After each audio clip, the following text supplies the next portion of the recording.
That's right.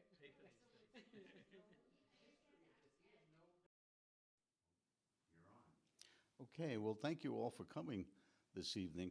On May 18th, I had the opportunity, the privilege really, to watch Elisabeth via Zoom at the Vienna book launch of They Clasp My Hand. And it was wonderful to see her reading and receiving the accolades that are so well deserved for this book. We in Lake Riders have heard snippets of it along the way in our writing workshop. So it's just absolutely delightful to see it in its culminating form. So let me, with that, give you Elisabeth Frischauf, They Clasp My Hand. Okay, first I welcome you all, and I must give a little list of thank yous. My publisher, the Theodor Kramer Verlag, and the City of Vienna and the Government of Austria, and I consider this their funding for these kinds of things part of war reparations that they are making. And my editors at the Verlag, Konstantin Kaiser, my New York editor, Patricia Brody, and my translator, Ernst Karner, who translated my English work into German. So I will start with the epigraph. And that is the one poem I wrote in German, but I will read the English. Otherwise, I write in English. Okay. Scattered seeds. Seeds flowed over the sea. With sorrow and suffering, life resumes. Young leaves, forced from mourning and misery, take root in America's earth. Okay, this is the opening poem. They clasp my hand. The call. In my garden, tasting a yellow raspberry, smack in the middle of June, the call comes. You know it will come, yet a slop bucket sloshes over your head, and you almost choke. Your pa just died. Grab my purse, leave the lakeside cottage, the Lond House. Next train to Grand Central Station, subway to Broadway and 79th, dash to Riverside Drive and 78th, catch my breath in the elevator going up. Enter my parents' apartment, an orphan, no longer a child. He's laid out on my mother's side of the bed where she died 2 years ago, unwilling to let go of 98 years. 1 week after we celebrate my 64th, a slice of birthday cake, her last meal. Pa's wide, strong hands, freckled, faded yellow, veins flat, once rivers of busy use, folded watchfully on his shrunken chest. Oh, Pa, is all I can say. A few hours later, I return to rain. A flower pot sits in sympathy on the Lond House doorstep. Pa's spirit hovers, grateful hummingbird, heady with fresh lily nectar. Night falls swift and dark. Moonlight drowses on the lake, this lake, beyond we all love so well. A firefly brushes my head where Pa stroked his crying little girl. My Pa will spend the night in the garden he and I love so well. A candle in the window lights the night. By morning, Pa is gone. Time to close up 40 years of my parents' life in this apartment. What will I find? My father's photo, must be 16, catches my eye. Strapping, 6-foot-tall, open-faced guy. I know he was strong. 5 years old, hauled coal buckets up 5 flights, swam, hiked, or skied every weekend, bicycled old crooked streets all over Vienna, which he never forgot. U.S. Army dog tags rest in a field of stapler refills, paper clips, their border marked by his prized plastic slide rule. Deep in the drawer's corner, a Japanese lacquer box, 2 lucky cranes streaking over a full moon on its clamped cover. Under that lacquer box, a fat black swastika. Pa's German passport cover. He never showed me. I start to piece the puzzle. March 12, 1938. Leg up, straight blade, arm up, arrow shaft, right arm, Sieg, Heil. Hitler swarms Austria. March 13, Pa walks the Albertgasse to his technical gymnasium. Der Führer's portrait blazes over twisted black crosses. A new teacher shoves Pa. There, your classroom for Jews and Mischlings, half-Jews. Pa is now dirty, a target for toughs, to curse and beat him, police cheering them on. Can one ever forget? Pa writes 70 years later. Clara, his mother, respected, valued insurance claims officer for the huge Mannheimer Versicherungsgesellschaft, another Jewess, forced to retire. Every morning, each afternoon, Pa, with teenage blowtorch intensity, tries to melt her marble resolve against a friend's visa offer to save her. Oh, thank you. I cannot leave my last remaining sister, and beside, my pension comes in. It does. That pension, like a monthly IV drip to death, continues up through their deportation to Auschwitz in 1943. I think a central metaphor from what we're hearing is this idea of seeds from over the sea. Seeds that ultimately take root in the garden here in Lake Carmel. As descendants of Holocaust survivors,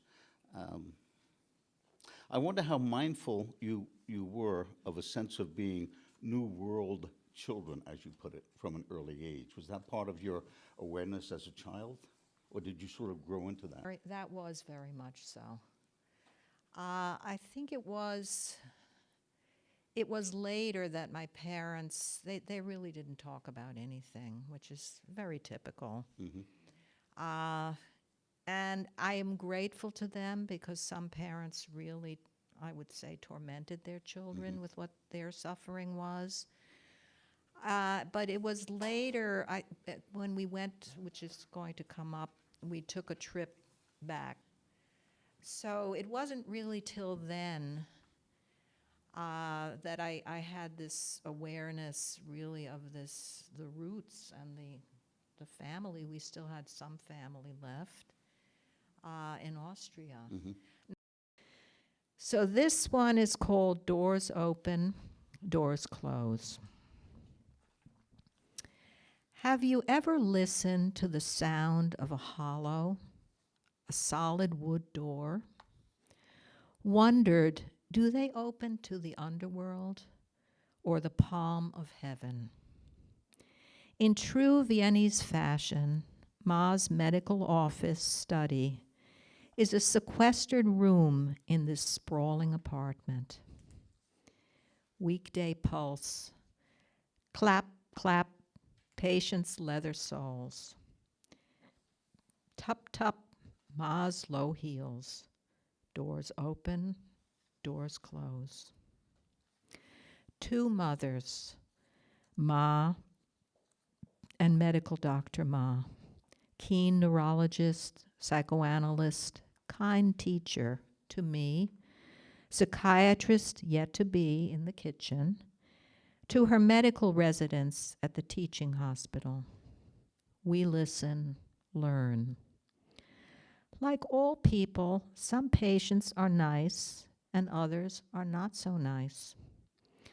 Because a patient is psychotic does not mean he or she is immoral and will kill or steal. When I am a graduated psychiatrist and try to share my knowledge, family therapy, a mainly American idea, new medications, she remains in Vienna with her many Nobel Prize-winning professors. Venerated Professor Tondler, who drew the human body with both hands at once. Not so much went wrong in life for you. She flings the long bone of her finger that holds war goodbyes, too wrenching to count. The letters. We are from the time of postcards and letters, bundles sheathed with broken, gooey rubber bands. On the bottom bookcase shelf, boxes and boxes, split valiant containers of too much. Labeled Mutti, my grandmother Edith, Papa, and miscellaneous. So Mutti's letters. Mutti is my grandmother Edith, my mother's mother. Have you ever held tissue-thin pages that tremble with your breath, that float as you turn them over? A riot of rose blooms collaged on a plastic binder cover conceal 3 years of letters between Ma and Mutti, my grandmother Edith, who could not leave, her quota number too high. She must return to her birth country, Germany, and her brother-in-law and sister's house, 3 trapped Jews. Edith waits, hopes, waits for that visa, that affidavit to bring her safe to her daughter in America. Each letter from Edith says, "You will see, all will turn out good and beautiful for us." Ma's birthday, May 22, 1941, Edith writes, "I found the clover leaf on your birthday. We'll wait and hope." April 1943, letter addressed Spring Grove Hospital, Maryland, where Ma is staff psychiatrist. Rather than be taken to a concentration camp, your mother took Veronal with her sister and brother-in-law. She sank into peace, your photograph on her lap. It's just so moving. It's It's as a just- writer, we know how difficult it is sometimes, and we have these moments in our writing group. Yes. It's so much harder even to read. It is harder to read. I hear my mother's strangled voice. I could never raise enough money to rescue my mother. She wasn't Jewish enough as a Protestant half-Jew for the U.S. Hebrew agencies to help, and then it was too late. Schluss, all over. Blank shelves and walls stare. A last wink of sun sparks across the Hudson River. The tired apartment heaves a vast gush of stale air. I turn the lock. It shivers for the last time as the bolt drops. Return to the Landhaus. I return to Mother, to warm earth, grass refusing silence. I lie naked, sag breast, slack belly, meld into fresh mown clover, my inside, outside one. I return to these letters at 72, ready at last. I will organize, sort, scan. I, who still carry the terror, will write, shout. 8 pages catch my eye. Ma, at 72, begins in English. Some of my experiences and feelings will die with me. I loved Vienna really like a person, the city of laughter and tears, of old and new beauty. Thinking about my life, there was a lot of emotional suffering and pain, and a lot of physical illness, but the joy prevailed. On page 7, she must switch to German, just as I had to when she and Pa died. Denk so viel an die Eltern. I think so much about my parents, she writes, and I think the same with her. If only Ma had told me how the murder, suicide, genocide that curated her life began to ebb. Can it be, if you live long enough, the Holocaust loses its stranglehold and fades? We flowed between 2 languages, translated ourselves along the way. My every fiber soaked with you. I must go ahead with my flow. I, who still carry the terror, must write, summon, wake up. A river will out. You can't contain it. A poem will out. You can't restrain it. My grandson waits in the garden for morning sun. A crow calls, fly on today's wind, swim on the lip of the universe. Then, eyes darting from face to face, lands on the table. Hey, Grandma, she's tooken your toast. Grandmother land. American-born children, grandchildren, and I, alive to hold their hands. The truth is out. You cannot tame it.